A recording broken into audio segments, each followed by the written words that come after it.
Hello and welcome. My name is Raj Persaud and I'm a consultant psychiatrist based in private practice in Harley Street in central London. And I'm delighted to be joined now by Professor James Hynes. Professor James Hynes is a published novelist who was taught creative writing as a visiting professor at the University of Iowa Writers' Workshop, the University of Michigan, the University of Texas, Miami University, and Grinnell College. He has a Bachelor of Arts in Philosophy from the University of Michigan and a Master of Fine Arts from this workshop. Professor Hynes is the author of 5 works of fiction: Next, which received the 2011 Believer Book Award from the Believer magazine; Kings of Infinite Space, a Washington Post Best Book for 2004; The Lecturer's Tale, and Publish and Perish, which were both New York Times Notable Books of the Year; and The Wild Colonial Boy, which received the Adult Literature Award from the Friends of American Writers, and was a New York Times Notable Book for 1990. The reason why I'm really interested to interview Professor Hynes now is he's a lecturer on a great course, which you can download from the Great Courses series. And the title of the series is Writing Great Fiction, Storytelling Tips and Techniques. And in particular, as a psychiatrist, I was particularly interested in his very last lecture, where he discusses some very interesting theories about why writers write. I think, of course, he's referring to fiction writers more specifically. So first of all, Professor Hynes, why did you want to talk about this question of why writers write? Well, it comes at the end of 24 lectures that are basically a craft course about the writing of writing of fiction. And so I just thought it was a nice way to round off the end of the course by talking a little bit. I mean, the lectures comes in 2 halves. The first half is about the business of writing, and I talk a little bit about that because usually people who are interested in becoming writers are very interested in the business of writing. But I also wanted to talk a little about why it is we do it, because it's not an easy thing to do. It isn't necessarily a very profitable, remunerative thing to do. And I don't know, just something that interested me, and I thought it would be sort of the perfect way to round off the course. Now, you mentioned George Orwell writing a famous essay as to why he writes or why people write. Can you tell us a bit about the way he was thinking about writing? And he classified the reasons for writing into several basic categories. Yeah, it's after maybe Shooting an Elephant in 1984, it's probably his most famous essay. It's called Why I Write. I think he wrote it in the late 40s, after he wrote Animal Farm and before he wrote 1984.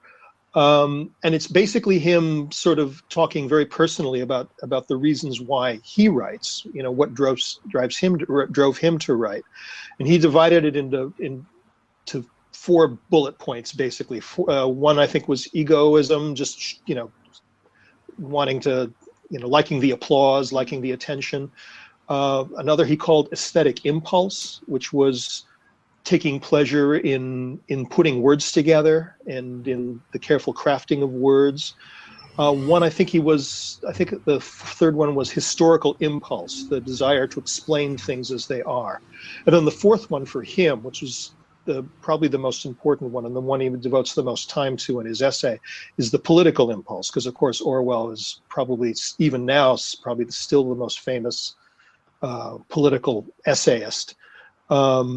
And so those were the 4 reasons that he used, and I sort of took off from them because I loved Orwell when I still love Orwell, but when I was a younger writer, when I was in my early 20s, he was very influential to me.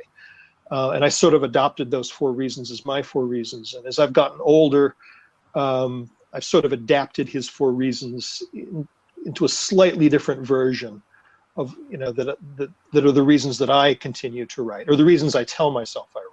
I realize I'm talking to a psychiatrist here, so the real reasons I write may be unknown to me. So, now you mentioned that he was very influential. Could you tell us why he was influential and in what way he was influential? Well, just because I think Orwell is one of the few people to write about that to begin with. I mean, these days, you know, you throw a stick in a bookshop and you'll hit 40 different books by famous writers about why they write. But back then, I think he was one of the first to talk about it, and to talk about it so personally, as a matter of fact. It was, I don't know, it's an essay that I know that gets anthologized a lot. I know that in the collected edition of his works, which is arranged chronologically, that I have, it appears as the very first essay in the book, even though it's one of the last ones he ever wrote, because it's considered to be so important by the people who put the anthology together. So, and I know virtually every writer I know has read it and thought about it. So it's just something that's sort of rung down the decades.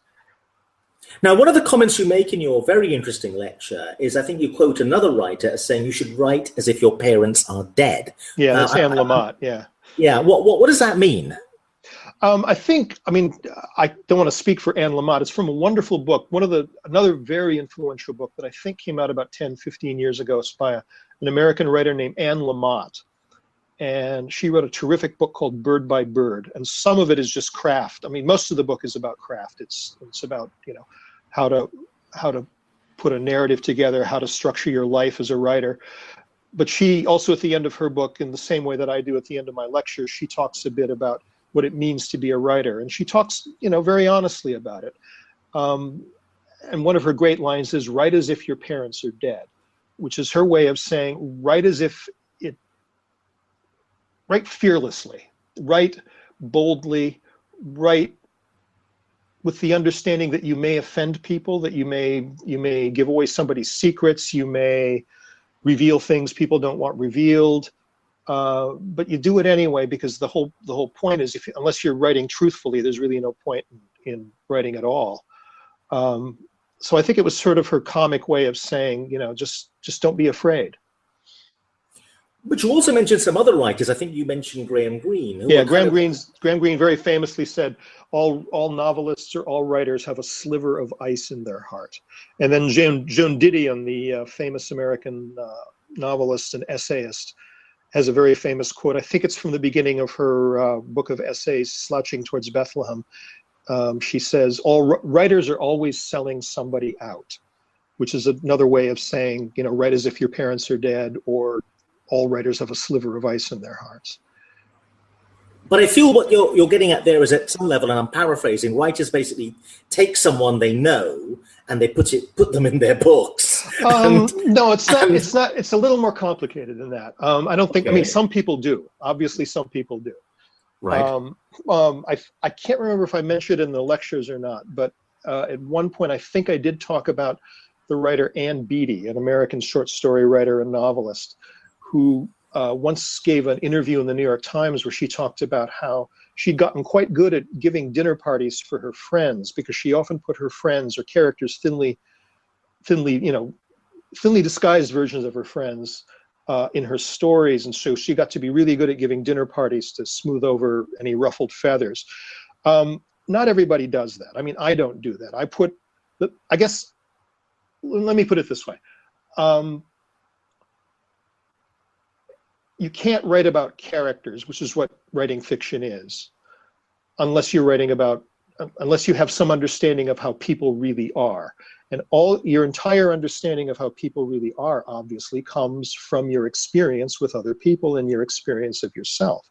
So unless you're only going to write about yourself, and you're going to have to base characters not necessarily on entire real people. You don't take somebody whole necessarily and put them in a book, but you're going to base them on behaviors and attitudes and mannerisms that you have witnessed in other people over the course of your life. And in many cases, and in most cases, I think what you do is you kind of mix and match things. You don't necessarily take one person and reproduce them entirely in the course of writing fiction. Instead, you take little bits and pieces from lots of different people and put them all together. Which doesn't mean, of course, that those bits and pieces aren't still recognizable to the people involved, but then that gets back to the write as if your parents are dead thing. Unless you're going to write about inanimate objects, which would make for some pretty boring fiction, you have to write about what you know about people, and that means you have to write about people at least indirectly. And towards the end of your very interesting lecture, you come up with some of your own theories about why people write, and you give this amazingly evocative phrase. You say, one of the reasons for writing is to erase yourself. Could you say something a bit about that? Sure, yeah.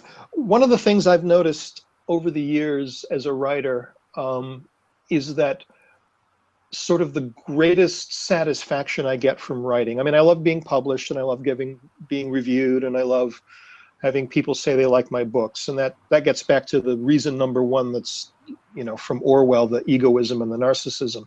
But the most satisfying pleasure I've gotten from writing is those moments which don't happen every day, and they don't even happen all that often necessarily. Sometimes I'm very self-conscious all the way through a writing session. But every once in a while, there's a time where I'm writing along and I'm creating something, and I look up and 2 hours or 3 hours have passed, and I wasn't even aware of the time. And I wasn't aware of myself. I wasn't aware of my surroundings. I completely inhabited the world I was creating. And I've always found that I'm not a spiritual person. I'm an atheist. I'm not religious at all. But it's sort of the closest I think I've ever come to a sort of spiritual experience. And writing has become for me, as the older I get, is the closest thing I've got to a sort of spiritual practice. Part of it is, I talk about this in the lecture, is that there's an interesting dichotomy, especially in writers, and maybe this is true of everybody, but I think it's especially true of writers, which is that writers are even more self-conscious, I think, than the ordinary person is. We're very, very, very self-conscious, very self-aware people, and very, some of that is kind of annoying because we can be hypersensitive about things. But I think part of the reason we write, and this self-consciousness that kind of drives us to write, and the weird thing, the contradictory, the dichotomous thing, is that we write in order to erase that self-consciousness. We are self-conscious people who are driven to write by our self-consciousness, who write in order not to be self-conscious. It's a very bizarre thing, and every once in a while, like I say, it works. And we find ourselves completely inhabiting the world of the story, or the mind of a character who's nothing like us, or a situation we've never been in and never will be in, and we're completely transported by it. And part of that is, I think, an attempt to also reproduce the feeling that reading has given us. I think a lot of people become writers because we love reading, we love being transported to another world by another writer, and sometimes we want to try and see if we can do it ourselves.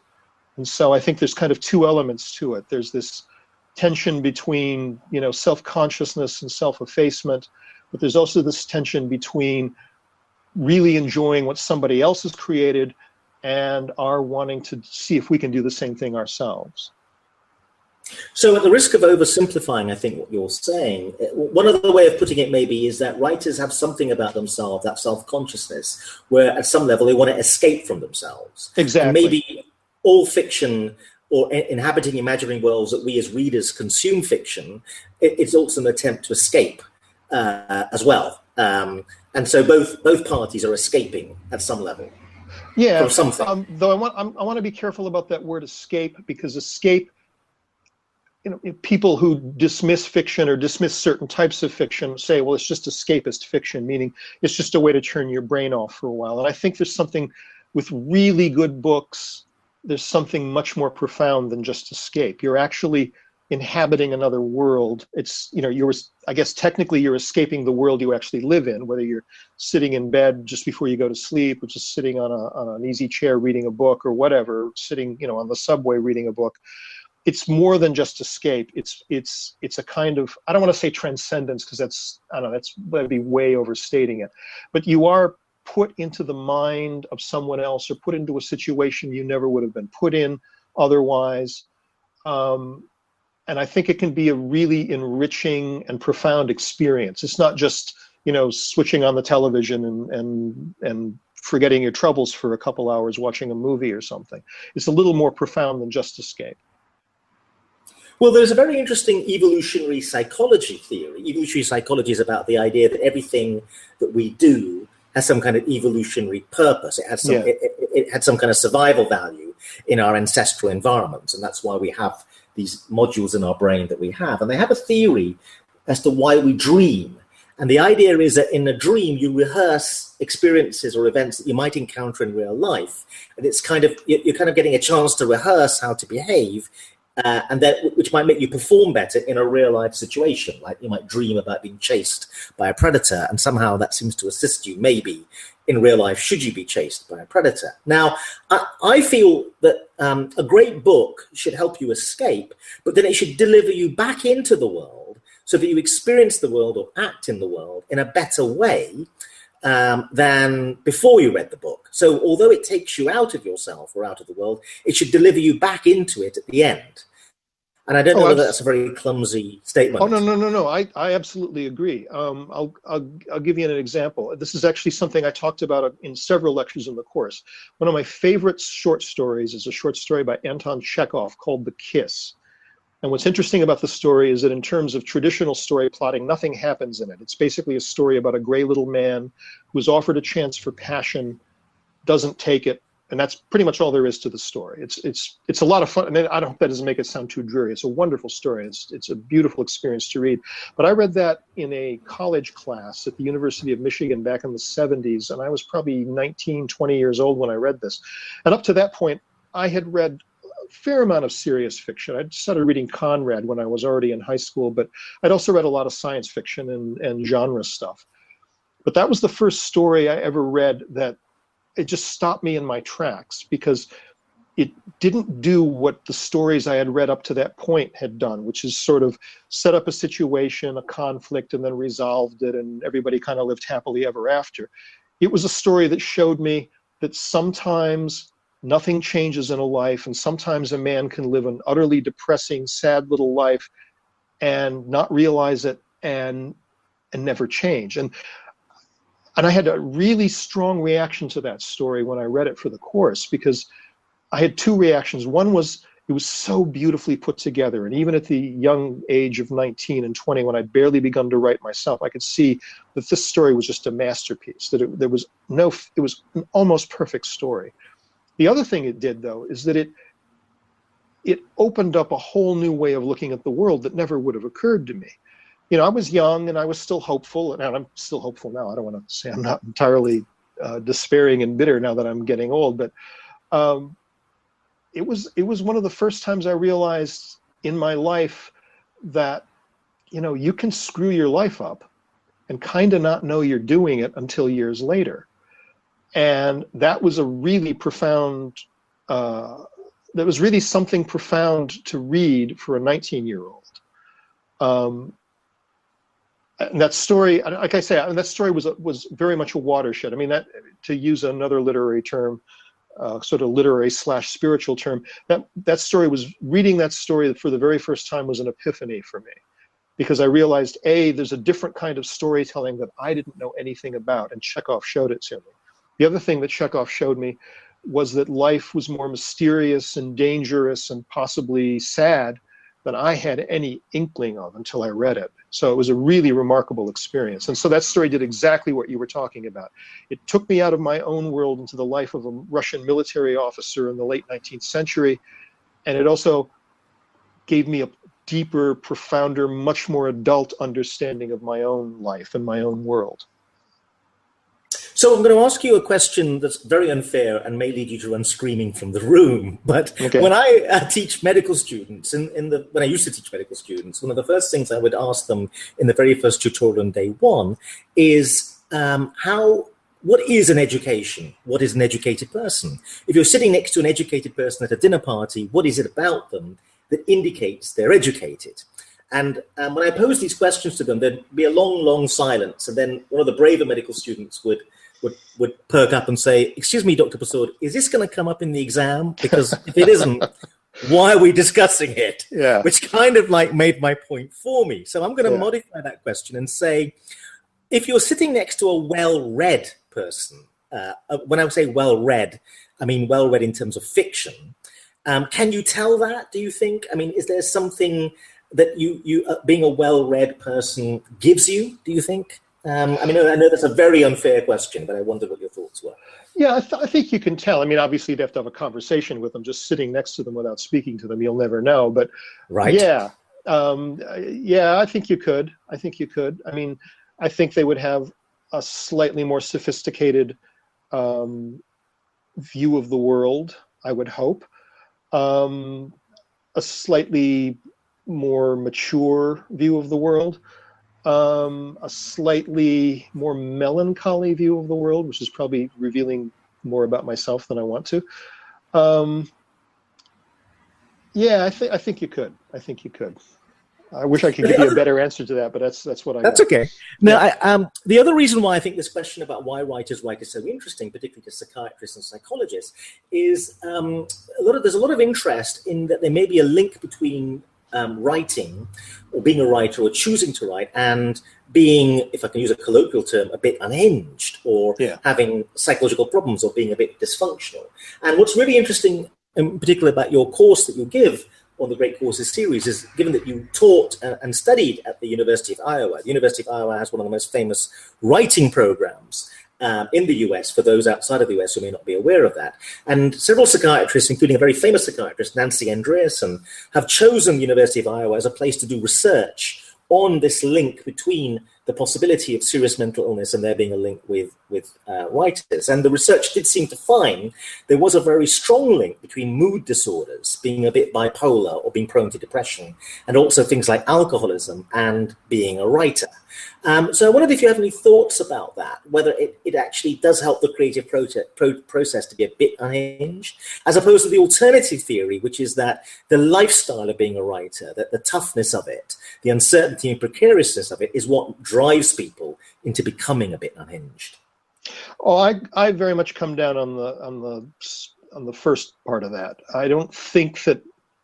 I mean, being a writer can be difficult, and I'm sure that the life of the writer doesn't do you a whole lot of good psychologically. But I think writers are, as you put it, a little unhinged to begin with. As you mentioned in your introduction, I was a student at Iowa in the late 80s, and I went back and I taught there back in like 2004, 2005, something like that. And yeah, I mean, especially when you see a lot of writers together, a lot of young, ambitious writers together, it becomes this. Again, this isn't scientific. I haven't done a study, and this is purely anecdotal. But when you see that many young writers together, it becomes pretty obvious they're not exactly like other people. And I didn't know about the details of that particular study, but there was a rumor when I was a student at Iowa. We used to talk about the fact somebody would say, there was a study that said we're crazier than everybody else, and that we're more prone to suicide and depression and alcoholism and so on. And, being young sort of writers who wanted to make a mark in the world, we kind of took that as a badge of honor, actually, which is kind of a crazy thing to do, which just proves again that we were crazy to begin with.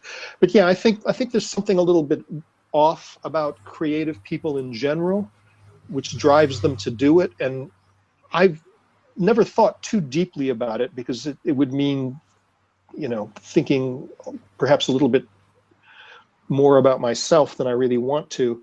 But it does seem to me that part of the reason people create things, whether it's as an artist or a musician or as a novelist, is that you're trying to take control of something that you can't control in real life.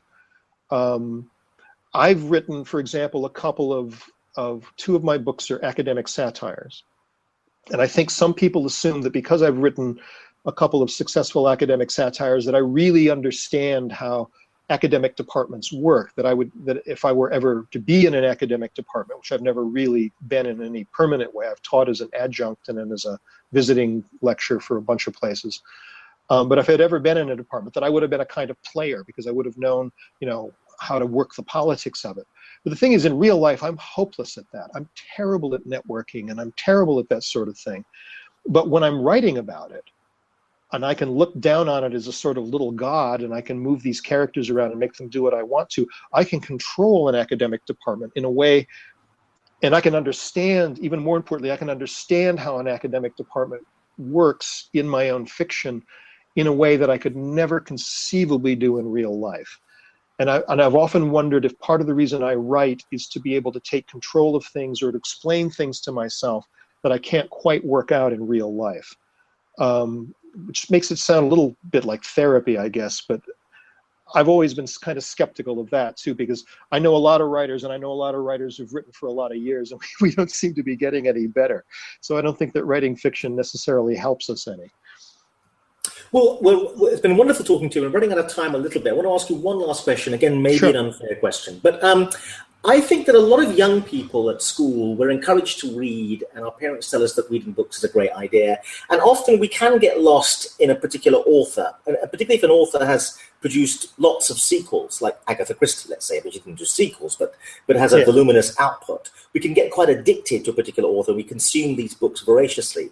But then for a lot of people, not everyone, something seems to happen when you leave university and you get on with the serious business of making money and having a family and so on, where fiction seems to lose its appeal to a lot of people. And they never really read in quite the same way as they did when they were teenagers and get lost. And I don't know whether it's because as an adult you're slightly more critical or you find it more difficult to suspend disbelief and so on. But as a writer, I wondered if you had any tips as to how people get back into reading and reading fiction, if they've lost that taste for it.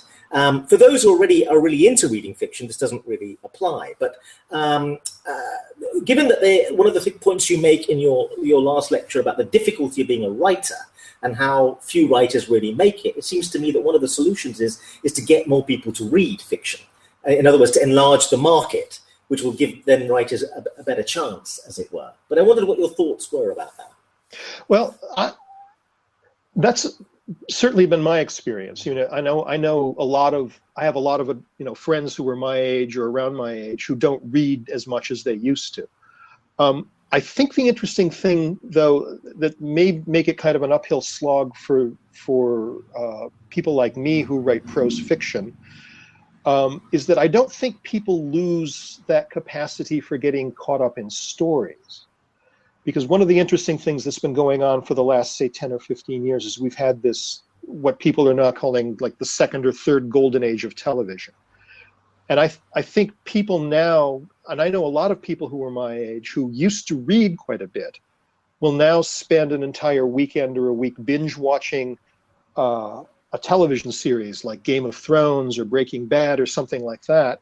And they're getting caught up in it in the same way that they would have gotten caught up, say, in Tolkien or C.S. Lewis back when they were, 15 or 16 years old.